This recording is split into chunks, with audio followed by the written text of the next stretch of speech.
Well, good afternoon to Manchester, people, place and prosperity. Our afternoon session here at the London Real Estate Forum, where we'll be focusing on the road to recovery with an accent on green, zero carbon, digital and innovation. My name's Greg Clark and I'm your host for this afternoon's session.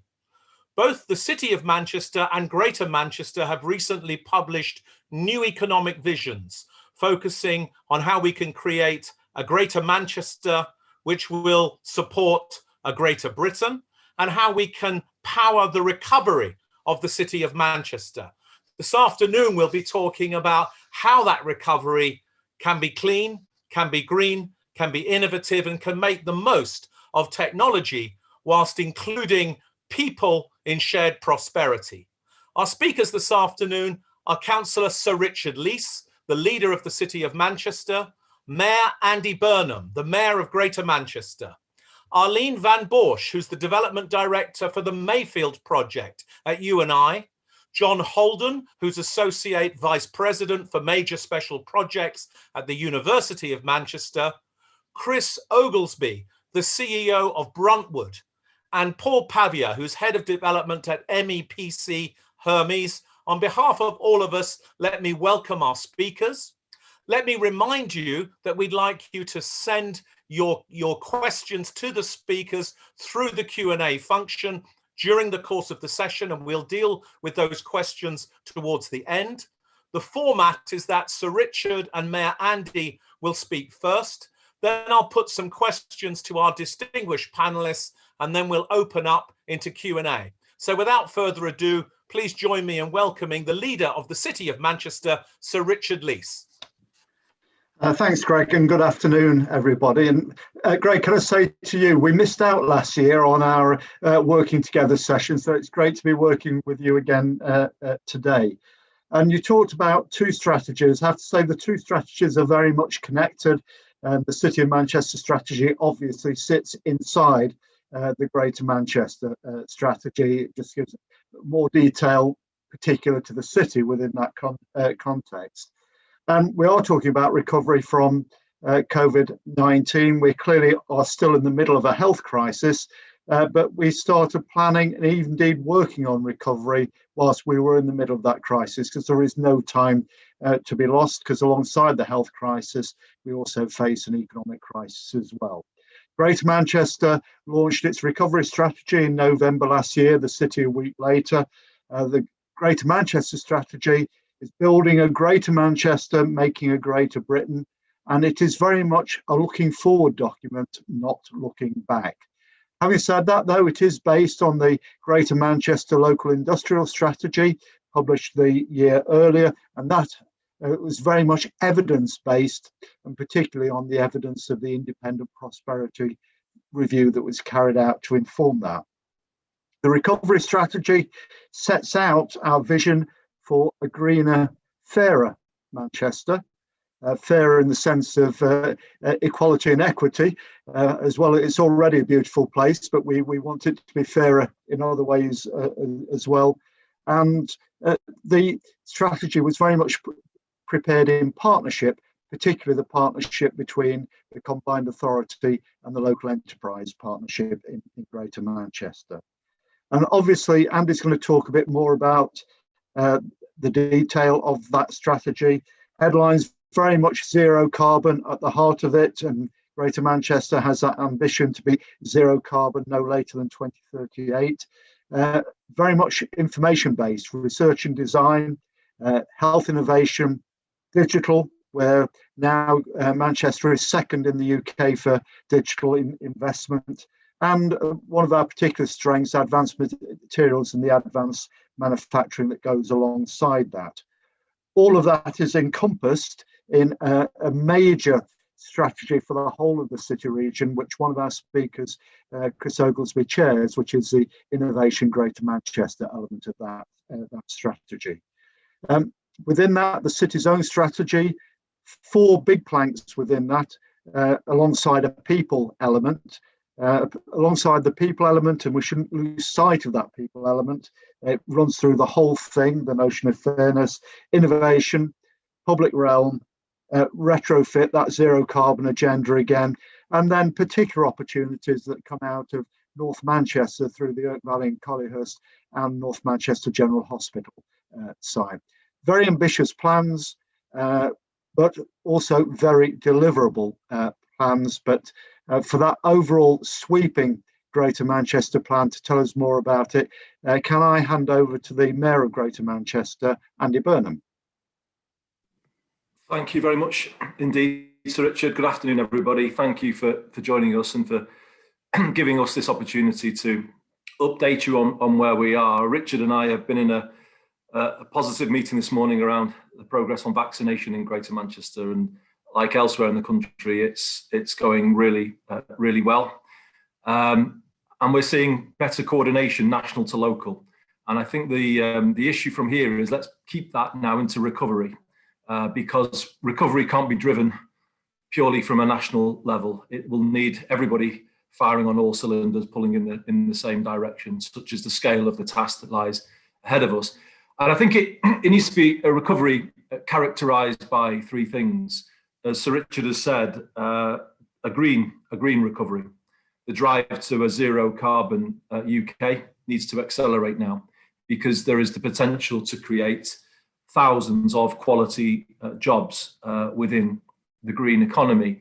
In the Northwest, we've not always been in a position to say to the generation in their early part of their career that there is a good quality job for life if they train in those green construction skills, retrofitting skills, as Richard mentioned. But that is the opportunity, and we fully intend to take it. So that's the first thing. I think it's a green recovery. The second is it needs to be a global facing recovery. The UK needs to make headway in this period in forging new relationships in new markets around the world. We've developed an expertise in that with the Manchester China Forum, the Manchester India Partnership. Both are leading examples of how city regions can build a presence overseas. So we're certainly ready to take on that challenge. But the third element of recovery, and I hear the Prime Minister talking in the same terms, so again, there's common ground here. It needs to be a recovery that levels up the country. That ambition can't go on hold or be put to one side in this moment. It needs to come very much to the heart of the UK recovery. So the growth needs to be strongest in those areas that most need to see that change. And I guess this brings me to my main message today, and Richard has already touched on it. We've been doing the thinking over the last few years. We have a detailed set of plans, which I'll touch on in a moment, for a zero carbon, high-tech Greater Manchester. So my message today would be Greater Manchester is ready to go. And we would say it's the first place to look to make new investments when it comes to the green economy, to the digital economy, to the innovation that we want to see coming through, led by Chris and everything that Innovation GM is doing, but also that recovery that makes the UK more balanced than it currently is. So we are ready to go, and we are the first place to look, because I think levelling up as a concept will succeed if Greater Manchester succeeds, because we're in that position where we can move more quickly, and by moving, perhaps we then can open up opportunities in the city regions around us across the north. So just to touch on some of those plans, the one that in many ways drives everything is the plan for a zero carbon city region, the clean growth mission that we have set out to have a city region zero carbon by 2038. We are talking in detail with Electricity Northwest and Cadent, two of our main energy suppliers, about how they can align their investment priorities to make 2038 realistic, and they believe it can. It's the first time a city region has sought to strike an agreement of that kind with energy suppliers. And as I was saying, the potential for a huge amount of new employment falls out of that plan the quicker that we can get it going. We've developed our thinking with the University of Manchester. I know you will hear from John Holden later. The 2038 figure is credible, and and evidence-based. And with the COP approaching now in Glasgow in November, we think this is the ideal moment for a city region like ours to go into the international spotlight, showing the scale of our ambition. Linked to 2038 is our plan for the largest clean air zone outside of London, upon which we've recently finished consulting. So we have obviously investments aligned to that. We are currently building the largest cycling and walking in network, the B network, under the guidance of Chris Boardman, our cycling and walking commissioner. We obviously have plans for electric vehicle charging points across the city region. So that's another plan that the thinking has been done on, and it's ready to go, as is our plan for a London-style public transport system in Greater Manchester. And we are shortly to take some major decisions about the future of public transport as we emerge from the pandemic. That very much ties in with the clean air drive, because obviously as we change vehicles, we need to use it as an opportunity to change public transport and create that integrated, reliable, affordable, accountable system that London has had for a number of years now. And we very much want to follow and deliver the same. So all of those things are enablers, I think, for the local industrial strategy also that Sir Richard mentioned. And just to say a word about that, it was a very serious piece of work carried out with the support of our university colleagues, but also with business big and small across Greater Manchester. And it did identify those sectors where we believe we can be truly world class in what we do: the green economy, the digital economy, health innovation, as the city region with a significant degree of health devolution and already making strides towards a digital care record for all of our residents. So we see great possibilities in all of those things, alongside what you might see as a more traditional strength of Greater Manchester in advanced manufacturing and materials, and all of the exciting developments coming out of the university. Of course, there's plenty of crossover between all of those things, and that's where the potential for innovation comes, and that's where Chris Oglesby's work is so important. To kind of just to show to you that this isn't these aren't pipe dreams or kind of wish lists for how we might develop in the future. The city has been changing at a remarkable pace in the last 10, 20 years, led by Sir Richard, Sir Howard Bernstein. And as, for those of you who've not been recently, the city skyline, I think, would surprise you if you were to visit today. The pace of change has been enormous in the last 20 years. But I would put it to you that the change that we're going to see in the next decade will probably outstrip everything that we've seen in the previous 2 or 3, given the scale of the challenges that I've just mentioned. And as I was saying, just to show that it's not sort of us kind of dreaming big dreams, but not matched by the reality. As Sir Richard said, Cambridge was overtaken by Manchester last year as the UK's Manchester now the UK's clearly plays second digital city region, and probably the wrong forum in which to say this, but with ambitions to knock London into second place. That's true in football, it's true in digital, it's true in everything. Actually, that's how we think, as you probably know. But we are the fastest growing tech city in Europe, and that is an incredible statement for me to be able to make as the Mayor of Greater Manchester. But I'm proud to make it, because that is what the capital investment, the venture capital investment in our digital economy now says. So, Greg, you can see there a number of interlocking plans that sort of come together and show how Greater Manchester is ready to go. We know where we want to go, and what we are looking for is those partners that will come on that journey with us. We do need to level up the country. We do need to make that a reality. It can't be done top down. It does require the plans that I've mentioned to be backed by central government. I'm hopeful that they will be, and I think we can put some of the energy into the UK recovery as we come out of this difficult time. So I will leave it there, Greg. I just want to thank you all again for your attendance this afternoon. We're in a difficult moment. I think we've all experienced that. But when the time comes, we will be quick out of the traps. The city has been rebuilt, as I said, but so has the airport. While we've all been staying at home, Manchester Airport has undergone a major rebuild. So when we reopen, we'll be showing a new face to the world, and we believe it's one that people will want to be a part of and come and join us in building the new Greater Manchester. So there we are, Greg. That's enough from me, and I will hand back to you. Well, thank you very much indeed, Mayor Andy Burnham. It's such a clear and compelling vision. If levelling up is to succeed, it will succeed. It will mean that Greater Manchester will succeed. You spoke in great detail about the net zero agenda for generating jobs, the digital and innovation agenda. The pace of change will accelerate. Manchester is already the fastest growing hub of digital jobs in Europe. And you talked about prosperity for everyone and for it being shared. Thank you to you, and thank you for Sir Richard Leese for setting such a positive tone for our conversation. Now we're going to shift to the idea of, if the vision is clear and compelling, as indeed it is, how are we going to do it? And our four panelists are perfectly positioned to tell us about the particular strategies, the projects, the investments and the assets that they're stewarding, which will contribute to the agenda that Andy and Richard have set out.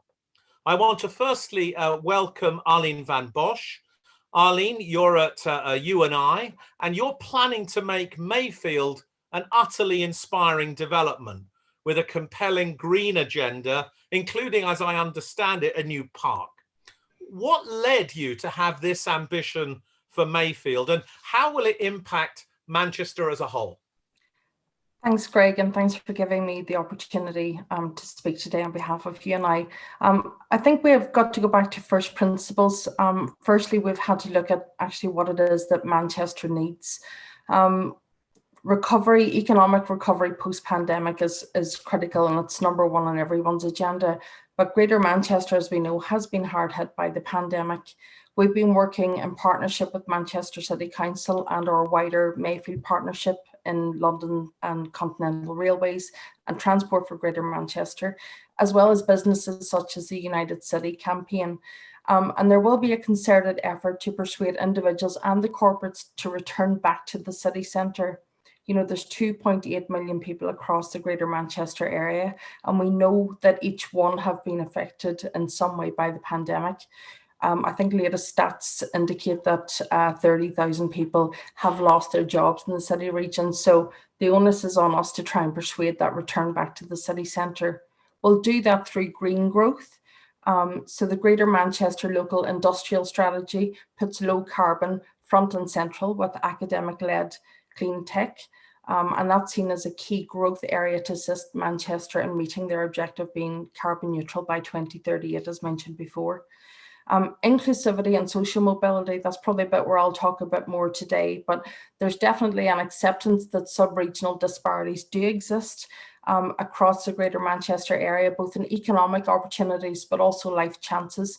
So what we need is a platform that brings people together, not just office workers, but communities and people that call Manchester home. There's always going to be a need for regeneration and the provision of quality and fit for purpose housing. So we'll focus on that as part of our wider delivery. But really to drive our agenda, we had to look backwards to look forwards. And during the Industrial Revolution, Mayfield was actually a city within a city. So within Manchester, at the centre of the textiles industry. And the industrialist Thomas Hoyle innovated there at Mayfield. And what he did is he dyed cheap calico bright colours. And this really revolutionised fashion at the time, allowing people perhaps on lower incomes to have dual colours and shine brightly for the first time. And that social innovation inspires our ambition for Mayfield to be distinctive, imaginative and world-class, and creating a commercially led neighbourhood. Our interest in heritage, looking backwards, has also inspired us to keep the site's historic buildings where we can, not only because it's sustainable and adds to our green agenda, but because communities are formed around older buildings. They encourage a sense of place, identity, purpose, and they give a sense of authenticity as well. And that approach allowed us to create our worthwhile use of the depot quickly and effectively. We were able to dust it off. We found a jewel that has already helped to change the perception of Mayfield in the wider context of Manchester. And before we've even broken ground, essentially at the regeneration opportunity there, we have made it economically and socially productive. So far, there's been 10 million of economic contribution towards the wider Manchester area. 8 million is a resultant spend, and 2 million is a direct spend on site. And it's through our worthwhile strategy that we have really set the wheels in motion to create social and economic impact. It's reintroduced the largely forgotten Mayfield district to the Mancunians, and it's succeeded in Mayfield becoming socially and economically productive. Pre-COVID, we had activity. We created the city's most spectacular new cultural venue at the depot. We hosted events such as Manchester International Festival to Pride Live. We established a weekly independent street food market. We had the Dirt Factory, which was the UK's largest indoor mountain bike track. And the warehouse project, as I said, the first season contributed 8 million to the economy, and we had a footfall of 250,000 visitors. In the post-COVID era, we've continued to try to work before restrictions were heightened. We were able to launch successfully socially distanced food, drink and entertainment events through the Escape to Fright Island. These initiatives have created more than 1,000 jobs, including full-time hospitality staff, on-site builders, event crew, DJs, performers who have been very harshly hit by the pandemic. There were 80,000 visitors to Fright Island over the summer and the autumn period. And we're planning ahead for when lockdown and restrictions start to ease and lift. But what we need to create is a new neighbourhood that's built around a sustainable and inclusive public amenity, because that's really where we're going to encourage proper social cohesion. We know that to create a new quarter of Manchester that addresses our fast-paced and changing society, we have to make a place that's not just for businesses or socialising or living, but it's somewhere for all of those things for everyone. The inclusion of the 6-acre park at Mayfield means that social cohesion and inclusion are actually at the heart of our regeneration plans. It's the city's first publicly accessible new park for over 100 years. And we put that foremost into our plans because it is the single most important thing that we will do through the whole development. It will act as the anchor tenant effectively. Through that, we'll create a Mayfield Park Charter that outlines the partnership's ambition for the park and a set of promises to the people of Manchester, ensuring that that park becomes a truly exemplar, open, public green space. We'll create a Friends of Mayfield Park, and that will encourage proper consultation opportunities and full community involvement. And the Mayfield Partnership will also make significant investment into public art as part of the site's regeneration. And that really places Mayfield as a cultural destination at the heart of the city. So linkages back to the city centre and always encouraging people to move between. We've worked really closely with the government as well to secure an investment of 23 million. And they too recognise that the catalytic economic and social contribution that Mayfield will make to Manchester. Not forgetting then the well-being impact that a park will bring. And the pandemic, I think, has really just brought into focus how important accessible public spaces are to well-being, particularly within city areas. The well-being benefits of a new park as the anchor to the new neighbourhood at Mayfield are central to our plans, and we need more safe, green and inviting public spaces designed into our urban regeneration schemes. The park here has been very carefully planned. There are quiet spaces for contemplation, sheltered areas, there's walking and running loops, there's seating opportunities every 50 metres, and a vast lawn. So we're really trying to think about how people can use the lawn and the park properly. And it will be a true community asset which promotes well-being year round. In terms of the green impact, we'll be opening up the River Medlock that winds through the site, and it's been largely culverted for many years and unusable. We'll plant 300 new trees, so 140 different species, to create interesting moments year round in the park, so to encourage repeat visits. And the park will create a diverse range of microclimates and environments, including wetlands, wildflower planting. It's been designed with the future in mind. It allows floodable areas to accommodate for climate change scenarios. It will feature biodiverse ecological areas. And we really need to make sure that we're planning now for the future in that sense. We're levering off the close proximity to Piccadilly Station. With Mayfield's planned cycle hub, we will be encouraging sustainable commuting across the city. We'll help to meet Manchester's ambitions for cycle transport. And in support of this as well, we're also going to limit parking provision across our Mayfield master plan to encourage more sustainable forms of travel. And with any regeneration opportunity, we have to look at the commercial impacts as well and job creation. Arlene, forgive me for interrupting you, because it's such an exciting and visionary project to create the first new park in Manchester for over 100 years, with these incredible amenities and the linkages, the opening up of the waterways, the re-establishment of Mayfield, in a sense, the renewal of Manchester's DNA. I apologize there isn't more time, but hopefully we'll come back to some of those themes in the Q&A. And so let me thank you, but also say a big thank you to the 181 people who've joined us online. Great to have you here with us. If you have questions that you'd like to put to Arlene or to Sir Richard, then please put them in the Q&A. And as our other speakers begin to talk about their exciting initiatives, put your questions in the Q&A for them, and I'll come back to all of them shortly. So Arlene, thank you very much. Very inspiring project. Now, let's go to Paul Pavia. Paul is from Paul is developing the Noma district through Hermes, and this district is designed to be one of the first, or a building that is going to be the first net zero office in Manchester. So, Paul, we want to hear about the net zero office. We also want to hear about how this is going to aid the recovery and what effects you think this is going to have on the city as a whole. Welcome, Paul. Thank you, Greg. Well, I mean, firstly, in terms of your question about aid in recovery, when I think back to the last March, when I think for most people it felt like the world was ending in a way, we sort of wondered about the future of the Noma project and, how long, what impact this would have on our plans that we put in place at the beginning of the year.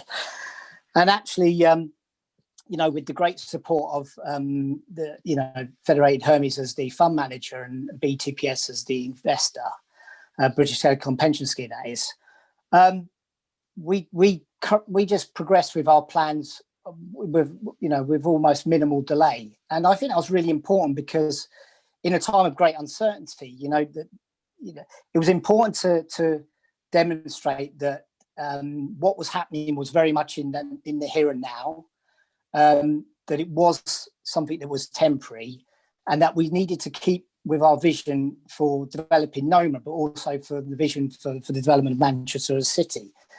And so, we secured the investor approval back in April. And for me, it felt like it was the right thing to do for the investors, but also, it was quite comforting to know we were going to be supporting, at least 300 construction jobs at that point immediately. So, it had a direct impact immediately for a number of individuals at sort of very, very much the sort of operational level. So, that was a really important, important milestone for us.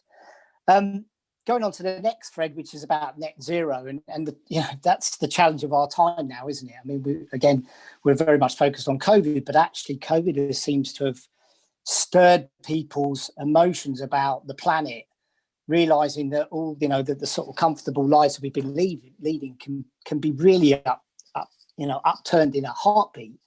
And people realize, well, if a pandemic, that's not something I've ever thought about. Well, hold up, climate change, that's something in the future. Well, maybe it's not. And so we've certainly seen an absolute step change in people's attitude towards net zero. And we've been working on this process anyway of how we become more sustainable in our operations, both in building buildings and operating and in operating and owning buildings. the first part of that journey is to understand the impact of building a building. And actually, for the first time ever, we've done some very detailed studies into the embodied carbon of our buildings, and it comes up with some really, I suppose quite frightening facts. In the typical building like 4 Angel Square generates 30,000 tons of embodied carbon. Now, to offset that with planting trees, you need to plant 3,000 acres of trees. So that gives you a bit of a scale of the challenge we face in terms of understanding how to do, how to redirect, not stop economic activity, because that clearly is not an option, but how to balance economic activity in terms of the generation of carbon, which is inevitable for most operations, with the offset. How do you redress the balance on the other side? So, we're going through a process at NOMA of twofold, really, which is one, to understand the carbon footprint, two, to understand the opportunities there are to reduce that, and three, to work out a strategy for the inevitable carbon footprint we generate. How do we offset that so that we can truly, create buildings that are sustainable? And, in other words, we can carry on with the economic activity that we all need to survive, but do that in a way that really does mean that it's sustainable for the planet. So, we think it's really important for Manchester as a city to be the leaders in that process, to really be pioneering. And we think that 4 Angel Square, in terms of its timing and in terms of the change in rhetoric from everyone, was a really perfect opportunity to really just absolutely commit all our efforts to that objective. So yeah, I do hope it's going to be a real milestone. But I would say that this journey to net zero, the date is 2038 in the Manchester plan for a reason. That's because it's so challenging. It's going to be an incremental process. It's going to need a lot of thinking. It's going to need everyone, not just investors like us, but from the occupier market to support us by occupying, taking tenancies in our buildings, but also from the supply chains like concrete manufacturers, steel manufacturers, glass. All those businesses have got to be part of that solution. And so, we've got a bit of a challenge ahead, but we're very much up for it. And we hope NOMA is going to be a pioneer in respect of the net zero carbon agenda. Paul, thank you so much. It sounds like NOMA will not just be a pioneer, as you say, but it will also be a demonstrator for many other buildings that will come. And the very studious approach you're taking to driving the carbon out of the whole process, not just, as it were, the construction itself, but all of the components and the resources that go into it, I think is much to be admired, much to learn for everyone from this. So hats off to you. We look forward to questions to you in a few minutes. The questions are coming in thick and fast from our 177 people who are still with us. Please stay with us. We're enjoying having you here.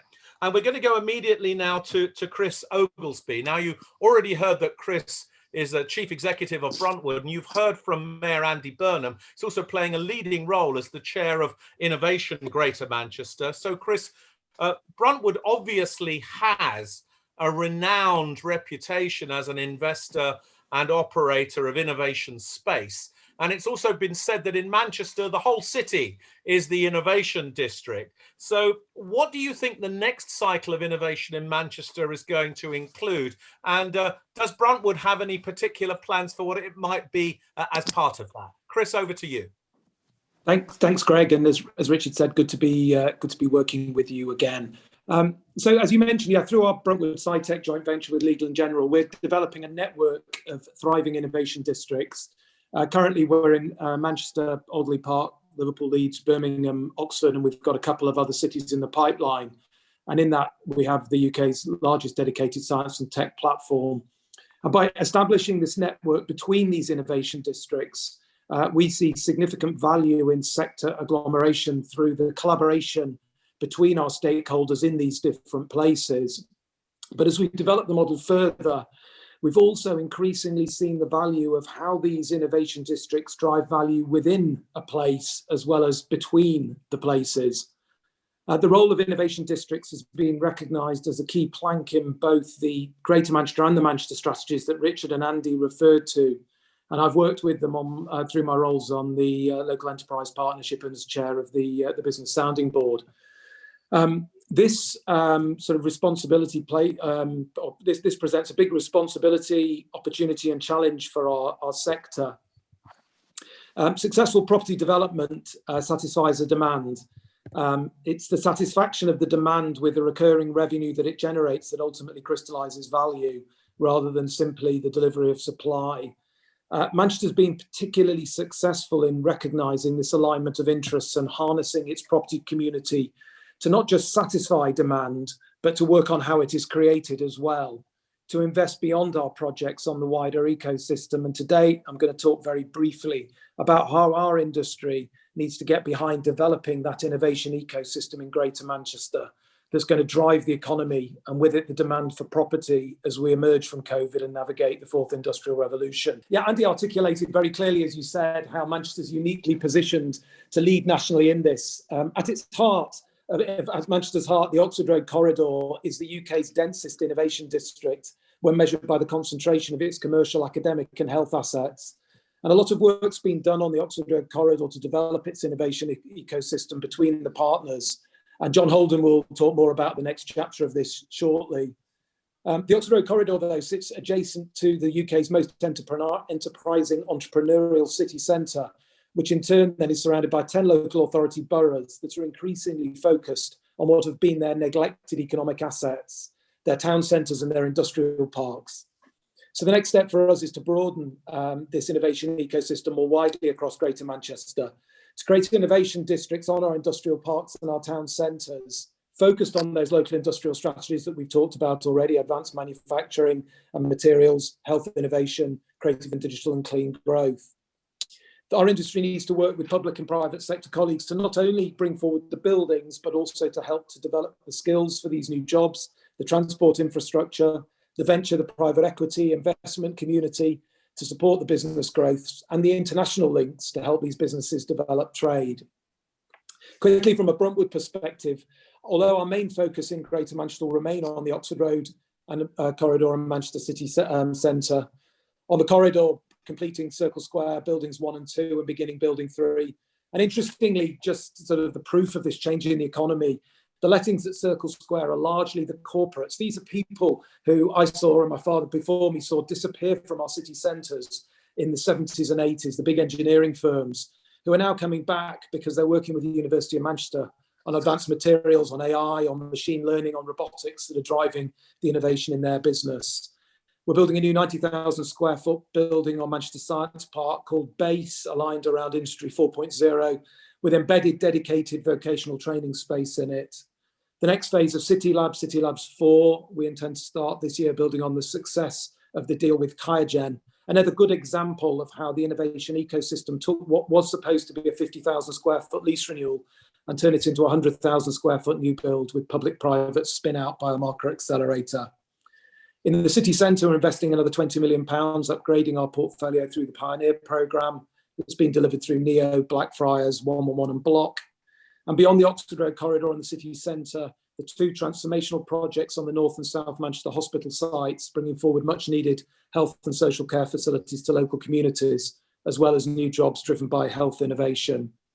On Didsbury Technology Park on the Siemens campus, we're starting our net zero building, the 80,000 square foot new build there. And it's interesting, it's going to be interesting comparing notes with Paul and colleagues on the challenges, the huge challenges we face there. But we believe the market's now right for that. And finally, beyond the city, a number of discussions with the other GM boroughs about the development of their town centres and industrial parks, especially those in Trafford, which we've already secured with the council there at Altrincham, Stretford and the Civic Quarter.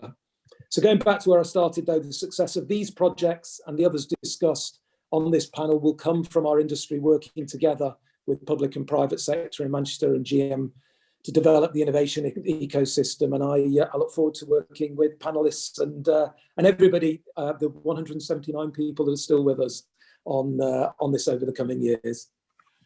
Chris, thank you so much. And I'm sorry about the technology problems we had at the start there. But again, it's a vision of so much happening at such scale and such pace in Manchester, driving forward this agenda on really translating technology into advantage and advantage into shared prosperity. So it's so exciting.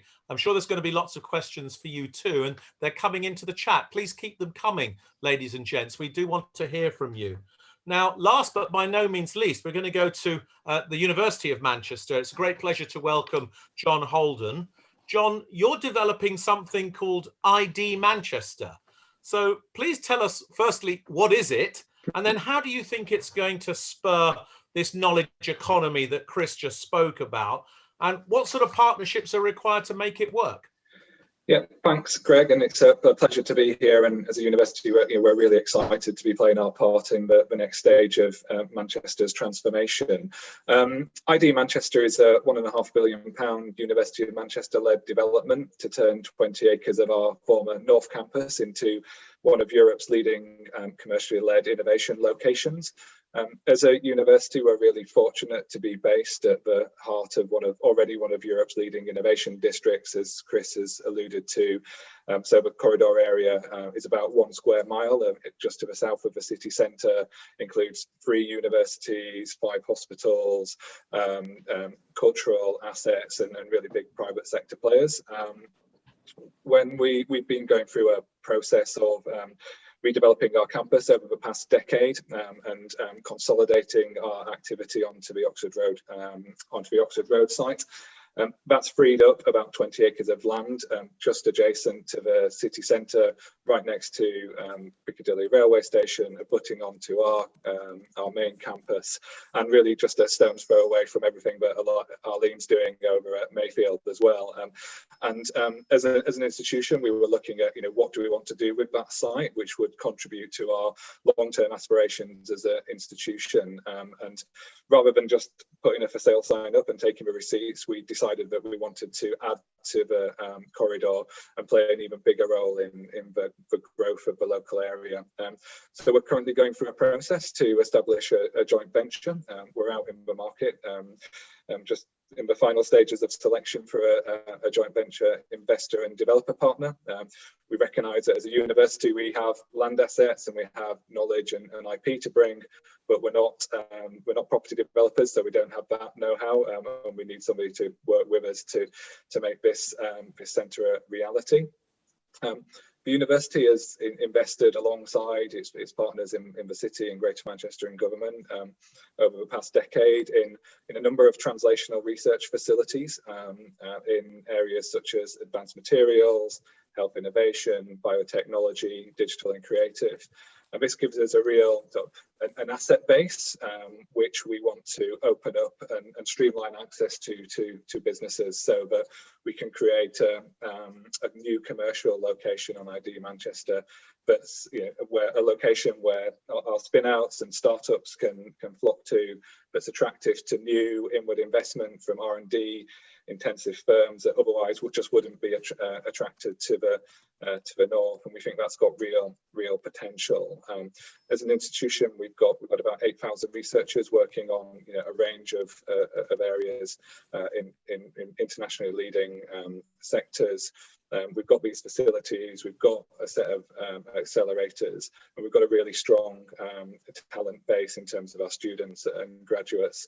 And ID Manchester is absolutely at the centre of our vision for the next 100 years of us as an institution. The final thing I'd just say is that the partnerships are absolutely at the heart of this, and we recognise that the university cannot be a success unless we are part of a successful and thriving city and city region, and that's why we put so much stock in working very closely with our partners from both the public and private sector. So I'll end it there and happy to take questions in the Q&A session. Great. Well, John, thank you very much indeed. Again, it's inspiring, and I hope you're successful in attracting the right partners. I'm sure that you won't have any difficulty doing that. And the role of the university as the host or the co-creator of the innovation economy. Very fascinating, and Manchester's clearly a major leader, not just in Europe, but around the world in all of this. Let's go immediately to our Q&A, if we may. We've got about 7 or 8 minutes before I ask Sir Richard to sum up and say goodbye. Quite a few questions, and I'm just going to pitch them to each of you. So the first question is about how can we inspire more developers to contribute to the green agenda in Manchester in the way that you and I have done. Arlene, what do you think is needed to make that happen? I think it's just a recognition, and perhaps that needs to feed back through tenant demand as well. It's no longer, the chief execs or the finance directors that are making decisions on where their offices move to. It's often the HR people thinking about, what their staff need as part of the well-being agenda. So I think it's always having that at the forefront and making sure that people are at the forefront of any regeneration. We've got to think more carefully around how people use and enjoy the spaces that we create as part of the regeneration initiatives. Great. So it's about making it really popular by the sounds of it. Chris, let me pitch the second question to you. The gentleman asking it says, good afternoon to the panel. How do you plan to encourage more people to leave London and move to the north, and encourage all graduates from the city to stay and grow their careers and enterprises in Manchester? How are you planning to do that? Well, we're well on with it, and if you want to sort of look at evidence of that, I think then the statistic that that Andy gave us earlier about us being now second in terms of digital, but it's been work in progress for a number of years, and we always had good quality employers offering good quality jobs, but perhaps not quite enough of them. But as we've got that density now, it isn't just that one job that you move north for. You know that the next job and your partner's job, your partner will get the job that they want of the quality as well. And so having developed that critical mass, the key point is to kick on now and make the city, the most livable city as well. And that comes back to the sustainability, the air quality, a more pedestrianised city, better quality public transport, all of those other factors, and but that positive momentum, and then just continuing to develop those new high-skilled jobs that will continue to attract people. But it isn't just about importing from London, or for that matter, just about retaining our graduates who typically we've imported from somewhere else, nationally or internationally. It's also about upskilling the indigenous population of Manchester so they're able to really prosper as a result of the high quality jobs that we're generating. But no, when people talk to me about have we got a residential bubble in Manchester, I always say I need at least 5 times the amount of square footage of residential space to satisfy every job, every square foot of commercial space that we develop. So no, it feels like we're in a good place on that one at the moment. Great, Chris, thank you very much. And great linking the livability agenda with the kind of high quality jobs agenda. John, I'm going to come to you on the next question, which is just to say, is it possible to have prosperity without growth? You focused a lot on the innovation economy. Is that part of the solution here? And I think innovation is critical to prosperity, and innovation does tend to lead to growth, but that doesn't have to be at the expense of the environment. And I think a lot of the things we are working on as an institution, some of our most of our leading edge research now has a net zero agenda to it. So the work we're doing around advanced materials, looking at how we can lightweight materials to make them more energy efficient. We're looking at how we can create new battery technologies around how we can also support growth in the hydrogen economy, are all about how can we use our ingenuity to create growth, not at the expense of the environment. And I think it's also really important that we do need to continue to create jobs and grow back stronger, and innovation is going to be critical in that, in making us internationally competitive for the jobs of the future. Thank you very much, John. Paul, I'm going to come to you before coming to Sir Richard for a whole swathe of questions. But one of the questions here is about air quality. And I'm very interested in how your building at NOMA will address, as it were, the internal air quality and the air quality around it. Is that one of the considerations? Well, certainly it's become a hot topic, air quality. And I would say there's a lot of, probably as on a lot of subjects, a lot of misinformation about the air quality of office buildings generally, and most modern office buildings are built to very high standards in terms of air quality. But there's certainly a lot of technology that's come out, and there's now started to get traction in terms of monitoring air quality internally in offices, and we've embraced all that because I think people want to know they've got good air quality in their offices. So that's the key for the internal space.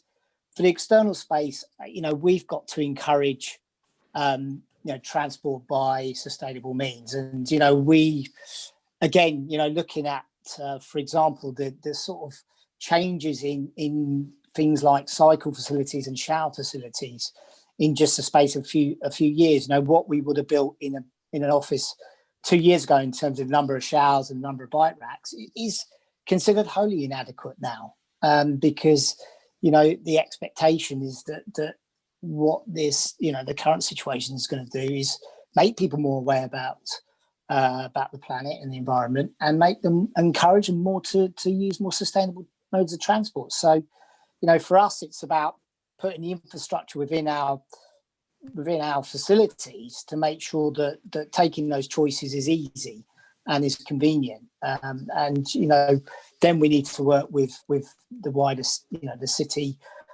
city leaders to work out how to make journeys to work in terms of public transport, cycle routes and all that, how to make them truly accessible and connectable to districts such as Noma. And I think the last part of the jigsaw puzzle is also this sort of concept of your where you live and where you work being very close to each other. And at Noma, we've got the Angel Gardens development and the FEC development as well as New Victoria. And to us, we see it really important to work with people who are developing those schemes to offer to businesses that either want to move to Manchester or move around Manchester, to say, part of the solution for air quality is to give people the choice and let them want to live quite close to where they work. So that's the sort of number of themes there I've really touched upon that we're focusing on. Great, thank you very much. I'm going to turn to Sir Richard for some remarks on a few themes here. There's one there, Sir Richard, about large event space. There's another broadly about air quality, another one slightly about affordability and inequality. But after you've commented on those rather big issues, I'm going to ask our panelists for a final remark each before you give your closing. So Sir Richard, can you pick up on those themes? Well, if we talk about the event space, then arts, culture, events are going to be absolutely crucial to recovery. They're also crucial to quality of life as well. They bring visitors to the city to make it a better place to live. And we do want to have a range of spaces that will meet a whole range of different needs. So yeah, it's very much on our agenda to be able to provide venues large and small. Some that will be very high profile, but some that will support not-for-profit and perhaps more marginal activities. In terms of air quality generally, actually Manchester is surprisingly green. Our tree cover is at 19%, and if you go up to any of those tall buildings in the city centre and you look around in spring and summer, all you see is actually canopy. But we are planting, I think we planted 4,000 trees over the past 5 years and continue to plant trees. We are trying to reduce traffic levels. We are currently consulting on a Category C clean air zone for the whole of Greater Manchester. And in the city centre itself, once that's out of the way, that we would want to consider a Category D clean air zone there. So we're doing, I think, quite a lot on air quality. There were two other things you said there as well. There was one there just about affordability and inequality. Richard, is Manchester going to become unaffordable? Well, actually, no. Again, they're very, I think, extensive plans in all sorts of ways, whether it's office accommodation, whether it's residential accommodation, to increase the range of what is available, and that's very active in doing that. And I think the numbers are quite high in terms of what we think we can produce under current arrangements. We would like more government source, but that equality agenda is absolutely crucial to what we are trying to do. And it also goes with, I think, the question about, can you have prosperity without growth? Well, never mind prosperity, if we could just get everybody in Greater Manchester on at least the real living wage, we would have a bigger economy. So I don't think you can have prosperity without growth. Great. Richard, thank you very much indeed. We've got to be very quick now. I'm turning to John, Arlene and Chris for a one-word answer. Is investing in these kinds of innovative green net zero buildings, is it real business or is it not for profit? Chris? It's lower profit short term, a sustainable long-term return. Fantastic. Arlene? I would echo that. It's probably lower returns to start, but you're investing in the long-term future and the longevity and sustainability of the scheme. So I'd echo that. Thank you. John, what's the university doing about air quality in a nutshell? A lot of research, but also a lot of action as well. So we are, we were committed to really challenging, stretching environmental goals, including the city's 2038 target. So we're doing research, and we're also, putting our money where our mouth is. Great. Well, thank you all very much. Thank you to the 164 people who are still with us. Been a fascinating discussion. I turn it back to Sir Richard Leese to close the seminar. Thanks, Greg, and I'll be quicker than probably I originally intended. I'm going to give you maybe five words, and it is why live in Manchester, why invest in Manchester, why trade with Manchester. Green, zero carbon, outward looking, global, international, levelling up, prosperity for everybody, knowledge based, using our brains. I think between us, I think we've described not just the future of Manchester, but really how we create a new future for this country. Manchester is going to lead the way in doing that, and we welcome anybody who shares our vision to join with us in delivering it. Thank you very much indeed, Sir Richard, and to all the panelists and everyone who participated. Great to have you here at the Manchester session at the LREF. People, Place, Prosperity. Thank you again.